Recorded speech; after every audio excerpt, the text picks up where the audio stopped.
Welcome to the Inner Core Show. I'm your host, Mr. B. Today is a very exciting show for you. We are joining live President Trump as he participates in a bilateral lunch with the Prime Minister of Australia. He's hosting the lunch, and I think they're doing a press conference right now as we speak. So let's go ahead and join him as he does that. Well, thank you very much. It's great to have the Prime Minister of Australia. Fantastic place. And, a lot of friends over there, and this is one of them right here. The Prime Minister is, as you know, Anthony Albanese, and he's highly respected, done very well in his election, and I hear you're very popular today, right? I mean, it varies from day to day, but with all of us. But he's done a fantastic job as the Prime Minister. We're here to talk about trade, submarines, lots of other military equipment. They're big orders of our great military equipment. We have the best equipment to do in the world by far. And, you got to watch that. Watch that.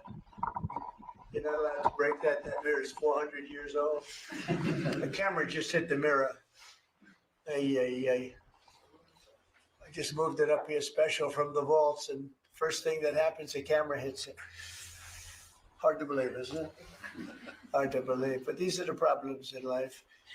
So we're going to be here to talk about lots of different things, and we might take a few questions before, but we are discussing critical minerals and rare earths, and we're going to be signing an agreement that's been negotiated over a period of 4 or 5 months.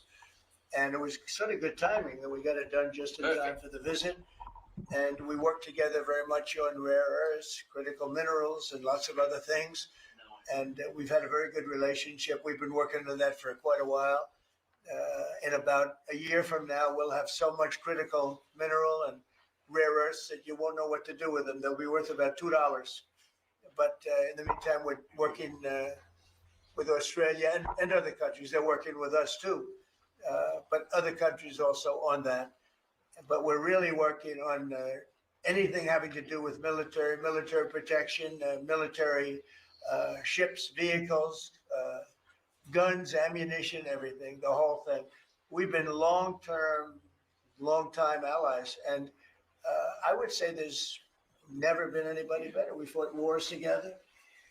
We never had any doubts, and it's a great honor to have you as my friend. It's a great honor to have you in the United States of America. Please, would you like to say something? Well, thank you so much, Mr. President, for the invitation here to the White House and for showing us around the improved Oval Office, and for what you're doing around here as well, and for the great honour as well of my delegation staying just across the road. We could have walked, but they didn't let us. We drove all of 20 metres there from Blair House, but it's a great honour to be able to stay there. We are great friends and we're great allies. And this is a relationship that's been forged in the battlefields of the world. We have stood side by side for freedom and democracy. And congratulations, I must say, Mr. President, on the work that you've done with the Middle East. It's an extraordinary achievement. And on defence, we've already had a discussion about taking it to the next level. Our defence and security partnership with AUKUS is so important for us, and I thank you for the support that the administration are giving as well. You've had the Chief of the Navy here as well, which will play obviously a very critical role with the subs and increasing the security for the region and the world. And our economic relationship is so important. The US has a trade surplus with Australia, as you know, and we can continue to take what is every opportunity to improve the relationship even further and make it even stronger. And today's agreement on critical minerals and rare earths is just taking it to the next level, seizing those opportunities which are before us to take our relationship to that next level. And it's been fantastic, the contact that we've had together, the friendship that we've developed. And Australians love America, and I think Americans kind of like Australia too. Sure, we do. And as we go forward, I think that today will be seen as a really significant day in our relationship. So thank you very much, Mr. President. Well, thank you very much, Anthony. It's an honor to sign this, and we'll do it now. And then we'll take some questions. Some good ones, I think.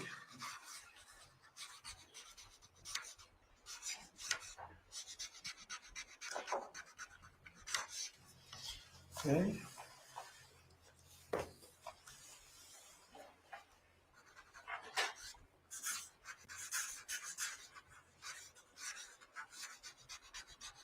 Well, this is a $8.5 billion pipeline that we have ready to go. That's right. It's all ready to go. Just getting started. And we're doing a real job on rare earth and many other things. Perhaps I could ask John to say a few words, and then we'll exchange papers. But just how are we doing on your naval purchases and all of the submarines that we're working on with Australia? How's that going? Thank you, Mr. President.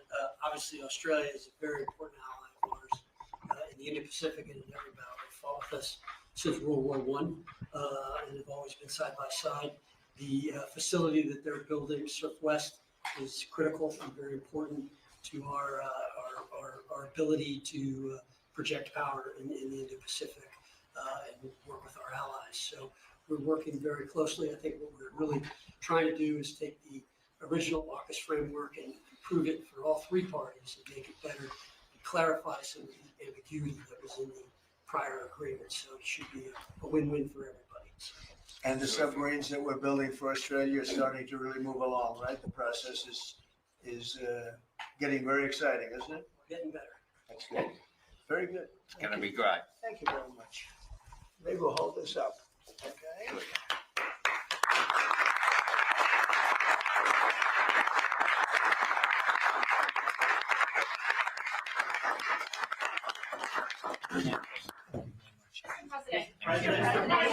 The AUKUS submarine, the AUKUS defence tactic the Prime Minister just mentioned, it is a critical issue for Australia. Yes. You haven't really spoken much about it publicly. It was a deal that was done under Joe Biden to sell submarines to Australia at a time when you're not really making enough for your own needs. So can you tell us, have you gotten across the details of the deal?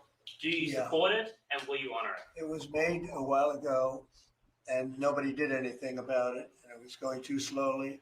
We do actually have a lot of submarines. We have the best submarines in the world, anywhere in the world, and we're building a few more currently under construction.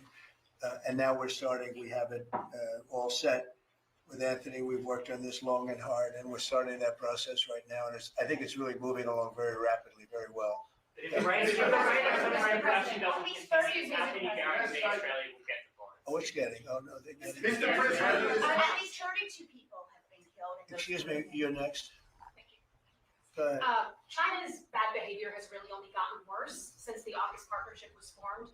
With that in mind, is the door open for Australia to get additional nuclear-powered submarines or other military capabilities not already in the deal? I think China's been very respectful of us. They're paying tremendous amounts of money to us as in the form of tariffs. As you know, they're paying 55%. That's a lot of money. They never were paying anything over years and years and years. But they were like anybody else. A lot of countries took advantage of the U.S. They're not taking advantage anymore. No, China's paying 55% and a potential 155% come November 1st, unless we make a deal. And I'm meeting with President Xi. We have a very good relationship. We're going to be meeting in South Korea in a couple of weeks, and we'll see what we can do. We have a very good relationship with China, but you know, it's been probably a little bit like your relationship with China. They try and take advantage, but most countries do. I mean, I can say the European Union took advantage, but not anymore. We worked out a very fair trade deal. Japan, we worked out a very fair deal. South Korea, where I'll be meeting President Xi, we worked out a very fair deal. And I expect we'll probably work out a very fair deal with President Xi of China. So most of you will be with us. It's going to be very exciting. And I think we're going to work out something that's good for both countries. Are you at least interested in expediting, excuse me, are you at least interested in expediting the nuclear powered subs to Australia? Well, we are doing that, yeah. We're doing that. We have them moving very, very quickly. Mr. President, Yeah, please. I don't think you've ever been to Australia. Have you thought about coming to Australia and trying out some of the golf courses? I would, and I actually have been to Australia, and I did play one of your great golf courses. They have great golf courses there. But I have been to Australia, actually. Come And again? oh, I would. In fact, I've been invited to go, and Indeed. I'll have to give it serious consideration. No, it's a real Did possibility. the Prime Minister invite you today? He did. And perhaps we could time it, must be said, with the President's Cup that Australia hosts as well. When is the President's Cup? We'll organise it at a time suitable for you, Mr. President. Please, in the back, please. Yeah, in the back. Yeah, Mr. President, the Prime Minister mentioned that there's a trade imbalance that's very heavily in America's favour. Why does America slap such heavy tariffs on a friend and ally? Well, we don't, yeah. Well, we do in some cases. We do in many cases because we've been treated unfairly. But actually, the tariffs are very light. The one thing is you buy a lot of airplanes, so that helps because you buy a lot of the beautiful Boeings, the best of the Boeings. Boeing, and by the way, Boeing is really doing well. They have lots of orders, and they're really doing a great job. They make a great plane. But Australia, because of its location, which is great, but one of the things dictated by that location is you have to order a lot of airplanes. So I guess we have that advantage. They need a lot of airplanes in Australia, and that gives us a little bit of an. Mr. President. Yeah, President. Yeah, your Secretary of War, Pete Hegseth, in his Shangri-La speech in, I think it was May, warned about the potential likelihood or threat of President Xi ordering an invasion of Taiwan. 2027 is also the year that Fleet-Based West is supposed to start rotating those US and UK submarines. Do you see AUKUS as a deterrent for China in the Indo-Pacific? Yeah, I do. I think it is, but I don't think we're going to need it. I think we'll be just fine with China. China doesn't want to do that. First of all, the United States is the strongest military power in the world by far. It's not even close. Not even close. We have the best equipment. We have the best of everything, and nobody's going to mess with that. And I don't see that at all with President Xi. I think we're going to get along very well as it pertains to Taiwan and others. Now, that doesn't mean it's not the apple of his eye, because probably it is, but I don't see anything happening. We have a very good trade relationship. We're going to have a very good, I think when we leave South Korea, could be wrong, but I think we'll end up with a very strong trade deal. Both of us will be happy. I don't see that happening now. Mr. President.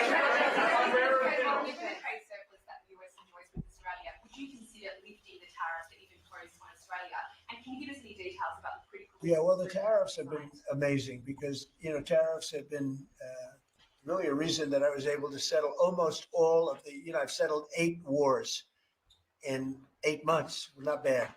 I have one more to go. It's Russia, Ukraine, and I think we'll get there, but it's turned out to be nasty because you have 2 leaders that truly hate each other. You can't have it all, right? They hate each other beyond all else, and it makes it actually a little bit difficult. But we try, of the 8 deals, I would say because of tariffs, 4 or 5 of them were settled. It's an amazing thing, the power of tariffs in terms of our country.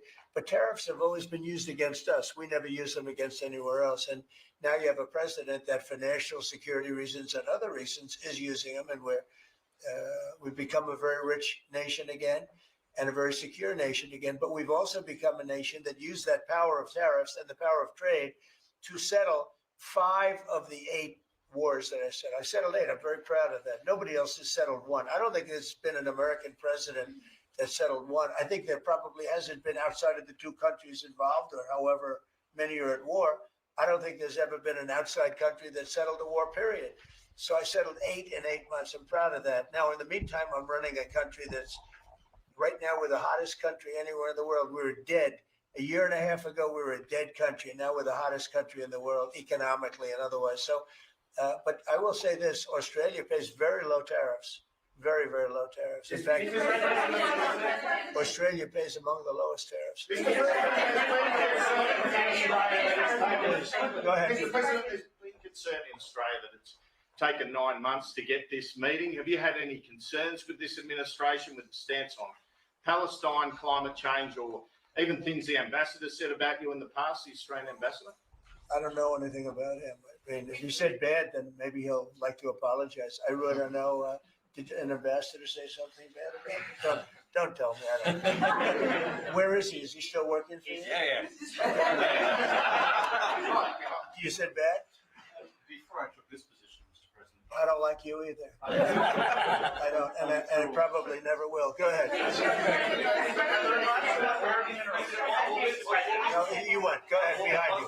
Mr. President, your Secretary of the Navy said there will be some clarifications around some ambiguities on AUKUS. Can you tell us? Well, he'll get that taken care of. These are just minor details. Can I ask you specifically on? John, you're going to get that taken care of, right? Correct. There shouldn't be any more clarifications because we're just going now full steam ahead building. Yeah, please. Thank you, Mr. President. Are you now satisfied with Australia's defence investment, or do you want Australia to invest more in defence? Well, I'd always like more, but they have to do what they have to do. You know, you can only do so much.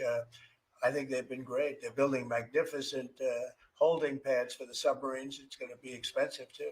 You wouldn't believe the level of complexity, right? And how expensive it is. They're building tremendous docking because they have a lot of ships and a lot of things happening. And I think their military has been very strong, very, very strong. Over here, please. Mr. President, on the war that you haven't solved yet, the Ukraine-Russia situation, have you now locked in a meeting? And can you explain, just a few weeks ago at UNGA, you said that Ukraine could possibly win the war and keep its territory, but now They the could still story win seems it. I something don't think different. they will, but they could still win it. I never said they would win it. I said they could win. Anything can happen. You know, war is a very strange thing. A lot of bad things happen. A lot of good things happen. If you look at the Middle East, I would say prior to us hitting Iran so hard, we could have never made that deal because you would have had a dark cloud over the Middle East when we took out their nuclear capability, which was one of the great military maneuvers of all time. It was flawless. You saw that. Those magnificent B-2s. I mean, that was a flawless move that was done by some very talented people, headed up by Pete and everybody else, and our great generals, and General in particular, Raisin Kane. We did a great job. And when that happened, everything was different, and we were able to get a deal. If we didn't do that, if it wasn't, you know, they wanted to do that for 22 years, Mr. Prime Minister. For 22 years, I had the pilots here, the B-2 pilots, and they came to the Oval Office, and I thought they deserved it. They flew 37 hours back and forth. We had 52 tankers up there. We had a lot of planes up there with them, but they were the primary plane. But we had a lot of planes, F-22s and F-35s and F-16. We had a lot of planes, but we had 52 tankers. Can you believe that? And it was just like a flawless mission. And when it was finished, the Middle East just opened up. Amazing. And they've wanted to do it for 22 years. The pilots came up to me. They said, you know, for 22 years, we practiced this maneuver 3 times a year for 22 years, our predecessors and us. These are now young pilots, you know, but they're older now, predecessors practiced it. And they said, we never had a president that would let us do it, but I let him do it. And it totally opened up the Middle East. It took the cloud over we had a dark cloud over the Middle East, and now it's all, I mean, we have a little situation relatively with Hamas, and that will be taken care of very quickly if they don't straighten it out themselves, because they're in violation of their agreement.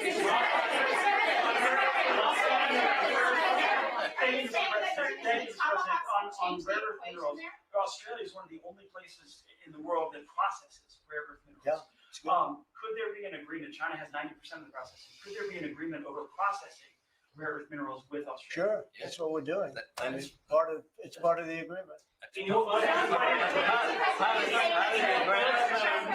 say with certainty Go ahead, please. that also, Sorry, Yeah. on a follow-up on Taiwan, there are reports that you will come up, or China is pressuring you to not support independence for Taiwan in exchange for a trade deal. Well, I'm not going to talk about that. What I'll talk about, you and I will have that discussion in a couple of weeks when I'm in South Korea with President Xi. We're going to be talking about a lot of things. I assume that's going to be one of the things, but I'm not going to talk about that now. Yeah, please. President, you just alluded to the violence in the Middle East. What steps is the administration taking to maintain the ceasefire? Well, a lot of steps, and right now it's in the hands of others. You know, we have 59 countries that agreed to the deal. We have a peace in the Middle East for the first time ever.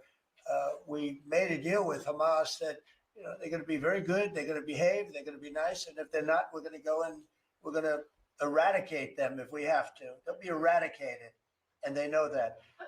So they went in, and I don't believe it was the leadership, but they had some rebellion in there among themselves, and they killed some people, you know, a lot of people.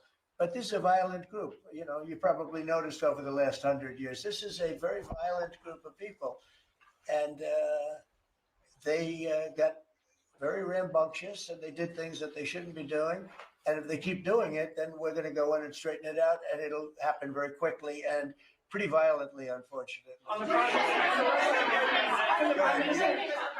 Yeah, just following up on that question, when you say we are going to eradicate Hamas, who is we? Does that include American boots on the ground? No, it won't be on the ground at all. We don't need to, because we have many countries, as you know, signed on to this deal. The way I view it, 59 countries, and unanimous. There's never been, nobody ever believed us. Countries that 4 months ago didn't like each other, and now they're all aligned together. I mean, we've had countries calling me when they saw some of the killing with Hamas, saying we'd love to go in and take care of the situation ourselves. In addition, you have Israel would go in 2 minutes if I asked them to go in. I could tell them, go in and take care of it. But right now, we haven't said that. We're going to give it a little chance, and hopefully there will be a little less violence. But right now, you know, they're violent people. Hamas has been very violent. But they don't have the backing of Iran anymore. They don't have the backing of really anybody anymore. They have to be good. And if they're not good, they'll be eradicated. Could the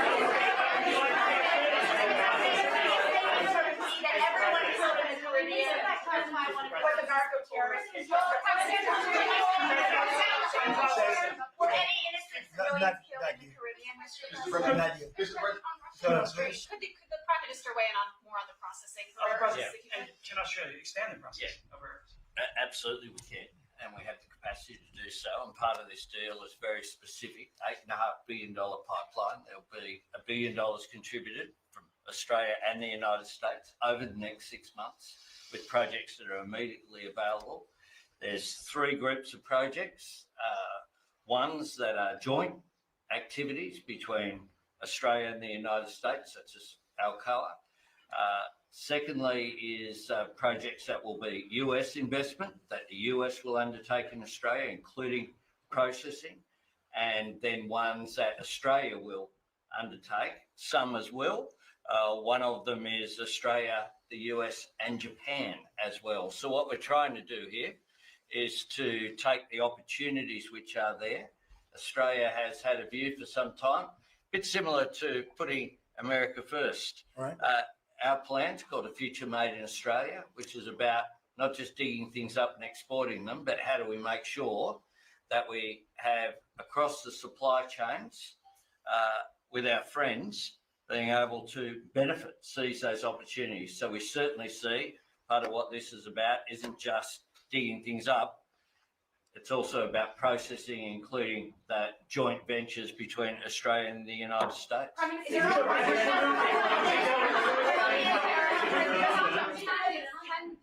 Australia really compete with China? Aren't we decades behind in terms of development? No, you've been reading the wrong newspapers. We're not decades. We are way ahead of China militarily, the United States. We're way ahead of them in every form of military, other than they're building a lot of ships, and we'll have that started. We'll be catching them on that. But we will, when it comes to weaponry, when it comes to, I'll go right now, AI. The big thing is AI. They're building more plants in this country than anybody ever imagined. We're going to have over $20 trillion of investment for this year. The most we ever had was a tiny fraction of that. As an example, Biden, who's the worst president in the history of our country by far, by the way, but they were less than $1 trillion for 4 years. We're already now breaking $18 trillion of investment in 8 months. $18 trillion. No country in history has ever done that.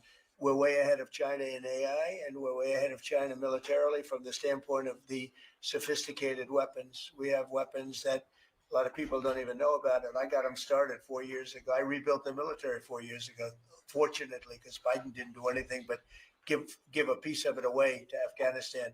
Fortunately, as much as it sounded like it was a small part of what I built, but the Afghanistan giveaway was one of the worst. That was probably the most embarrassing day in the period in the history of our country. But we have the greatest military. We have the best equipment. We have the best manufacturers of equipment. We have the best weapons. When you look at our weapons, I've been talking a lot about our weapons. Everybody wants our weapons. But it's great to be working with Anthony. It's great to be working with the people of Australia because they also, I mean, it's a smaller country, but you have done a fantastic job in weaponry and the kind of things that we do a lot of joint work together. Our militaries work very, very closely together. We've been really an amazing ally when you think of it, right? There's never been any games. We're strongly committed and they're strongly committed. There are some games with other countries, but there haven't been games with Australia.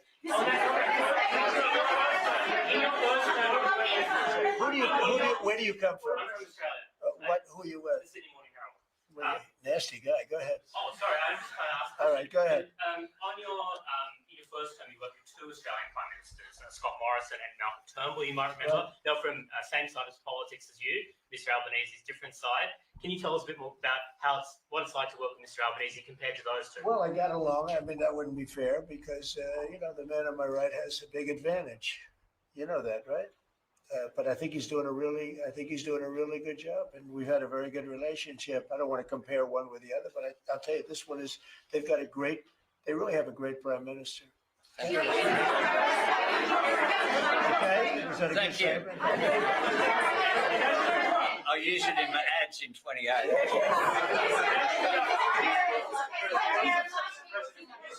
President Putin on Thursday, did you discuss his ongoing attacks on civilian areas in Ukraine? Yeah. Did you say cut it out? Did you say show an article of good faith to me? I did.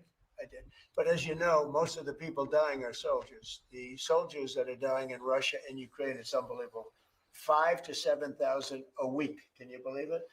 And I look at that and I say it's pretty amazing. But in addition to that, there are attacks on Kiev and some of the other places. And it's human lives, but the big number of human lives are soldiers that are being killed in the battlefield, anywhere from 5,000 to 7,000, sometimes more than that every single week. It's not even believable. It's a bloodbath. It's the worst since the Second World War, the worst number of people. And, it doesn't affect us in any way. We don't pay anything because now they pay us for the weapons that they get. The NATO is paying us for the weapons, as you know. It doesn't affect, I guess you could say that's a positive thing. They pay us, but I'm not interested in that. I did straighten it out. Biden gave them $350 billion. Can you believe it? And all they did is get deeper in. It's a shame. Gave them $350 billion. A lot of lives were lost. That's a war that would have never happened if I were president. But we do speak about that. I speak about all of the lives, but I do speak about the civilian lives. The First Lady has done such an amazing job on Ukrainian children who were abducted by Russia. Would you support Senator Lindsey Graham's bill to declare Russia a terrorist state? And you have within your power the most powerful man on earth. Why don't you just enable Ukraine to finish this war tomorrow? Well, if you knew anything about what you were talking about, you'd be able. You do. I don't think you do, really. I don't think you do because it's a little more complicated than that. But it sounds easy. We're in the process of trying to make a deal. If we make a deal, that's great. If we don't make a deal, it'll be a lot of people are going to be paying a big price. Quiet. Go ahead. A question to both of you, if you don't mind. I love his haircut. I'm gonna try that. No, I love it. Go ahead. So, as we all know, China controls 90% of global supply of critical minerals. They have launched attacks on Australian companies, primarily Lynas Rare Earths. What will happen to China if they don't play fair with this? So, it's a very interesting question. We have a tremendous power, and that's the power of tariff. And I think that China will come to the table and make a very fair deal. because if they don't, they're going to be paying us 157% in tariffs. Right now, they're paying 55 to 57%. When I was first president and first term, we had the greatest economy we've ever had. And as you know, people don't write too much about it, but China paid us hundreds of billions of dollars worth of money for tariffs. Biden left it, but he didn't enforce it. He gave exceptions to almost everything. And so he left the tariffs, but he didn't really collect the numbers that he should have collected, and because he didn't know what the hell he was doing.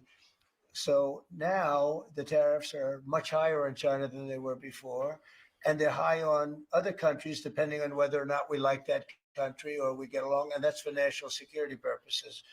So I made deals with Japan. I made deals with the European Union, or the whole of Europe practically, but the European Union made deals with a lot of different people. We have a very fair deal for. I will say Australia's paying a low number. They do have, I'll change it. We have a little bit of an advantage in that one. I told you the advantage we have is airplanes. We sell a lot of airplanes to them, and they need them.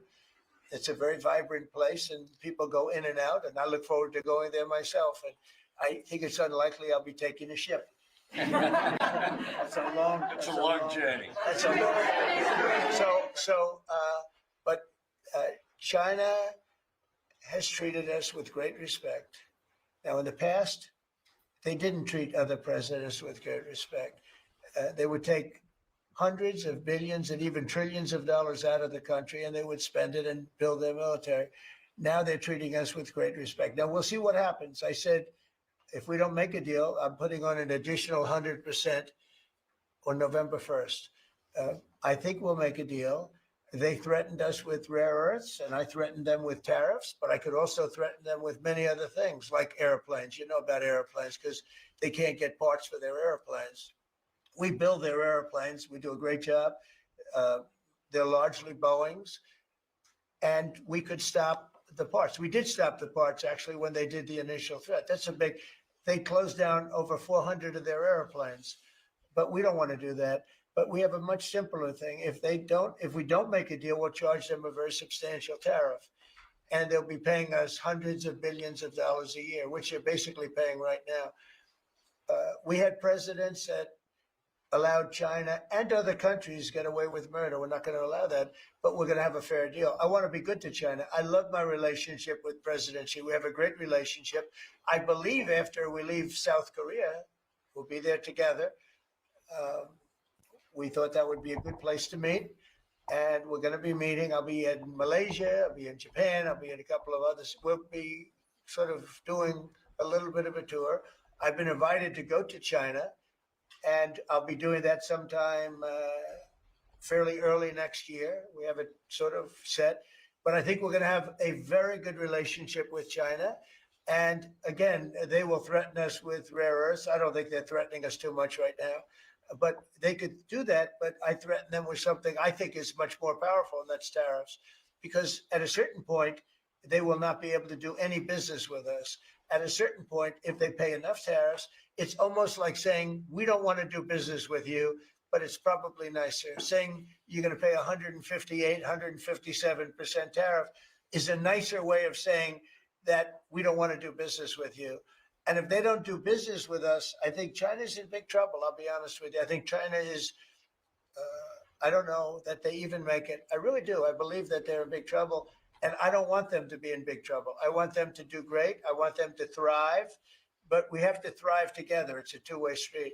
I think when we finish our meetings, and it's going to be a big deal. Look, I'm meeting with a lot of other countries, but this seems to be the one that people are very interested in. I think when we finish our meetings in South Korea, China and I will have a really fair and really great trade deal together. I want them to buy soybeans. They stopped buying our soybeans because they thought that was punishment. And it is punishment to our farmers, but we're not going to allow that to happen because I made a great trade deal with China, a $50 billion trade deal, and they were great about it. They were doing everything that they were supposed to do. And then when Biden came in, you know, I used to call President Xi all the time to say, thank you, or you're not buying enough. In other words, they were supposed to buy. Biden, do you think Biden ever called him? I don't think Biden ever called him. You think Biden lied awake at night thinking about trade with China. He didn't know what he was doing. He was an incompetent president. We had an incompetent president, but you don't have that anymore. So I think we're going to end up having a fantastic deal with China. It's going to be a great trade deal. It's going to be fantastic for both countries, and it's going to be fantastic for the entire world. Thank you very much, everybody. Thank you. Thank you. Thank you.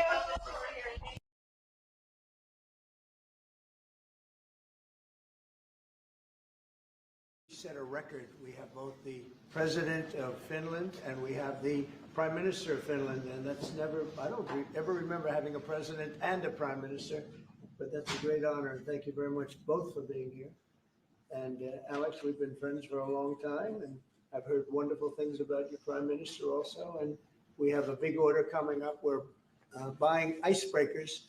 We're building them together for the most part. We're doing 4 over there and 7 over here. And we negotiated a pretty tough price, I think. But I assume you're going to do very well. But what you're doing is you're going to be teaching us about the icebreaker business. Very, very strong. We only have 1 icebreaker in all of that millions and millions of acres. We only have 1 icebreaker. And other countries have more than we do. And we're buying the finest icebreakers in the world. And Finland's known for making them. They sort of have almost a monopoly on icebreakers, if you think about it. Nobody makes them like Finland. I've heard that for a long time. So we're going to have a total of 11, and it's been really an honor working on it. It was very important. We were making them, but we didn't make them right. By the time we finish, we're going to make them maybe better than you, but at least as well. But probably not better, but at least as well. So I appreciate both of you being here. It's an honor to have both of you. Really tremendous reputations, and it's a great country. Thank you very much. Alex? Yeah, no, thank you, Mr. President. I mean, I remember our first conversation just after you had been elected in November. The first thing you mentioned was icebreakers. We need them. And then we've been working on this issue ever since. And we're happy to announce that we're basically building 11 icebreakers together, 4 of them in Finland, in joint endeavors, and then 7 of them here. And I think the reason that we've landed in Finland is that 60% of the world's icebreakers are built in Finland. 80% are designed. We've been building them for over 100 years. And speaking of price and time, I think we're the country that can provide them half the price and half the time that others have it. And I think it's a huge strategic decision by the president as well, because we all know that the Arctic is important strategically, militarily, and in terms of the economy as well. And now we can work on this together.